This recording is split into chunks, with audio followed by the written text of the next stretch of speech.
Film Festival. Diyan po ako nagsimula. Napakahaba na po ng aking paglalakbay. Kasamahan ko pa po dyan si Jiro. Kami-kami po yung mga nag-umpisa sa mga indie films noong araw. Kaya masarap din sa pakiramdam ko na nagkita muli kami. G, malayo na po nilakbay. At gusto ko lang po sana ikwento sa inyo na hindi ko inakala na mararating ito sa buhay ko kung ano man ako ngayon at kung nasan man ako ngayon. Dahil nung nagsisimula ako, hindi ko po talaga pinangarap maging artista. Ang gusto ko lang magkaroon ng simpleng buhay, magkaroon ng regular na hanap buhay para sa pamilya ko. At sa pagsumigap, sa pagtsatsaga, sa lahat ng mga pinagdaanan ko, sermon, mura, pagalit, lahat yun. Lahat ng mga pinagdadaanan ng mga bagong artista, pinagdaanan ko yun. Kaya ngayon po, ang dami ko nakikita mga bagong batang artista na nagsisimula. Gusto ko lang pong ibahagi sa inyo na huwag kayong susuko sa inyong mga pangarap. Kasi kung sumuko ako nung araw at napanginaan ako ng loob sa lahat ng mga trials na mga pinagdaanan ko, siguro wala ako dito ngayon sa inyong harapan. At naniniwala po ako sa lahat ng aking pinagdaanan mula sa mga festival abroad, sa lahat ng mga festival dito sa ating bansa.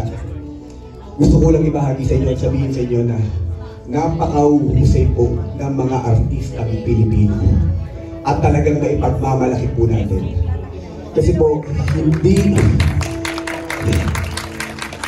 madali ang ating trabaho.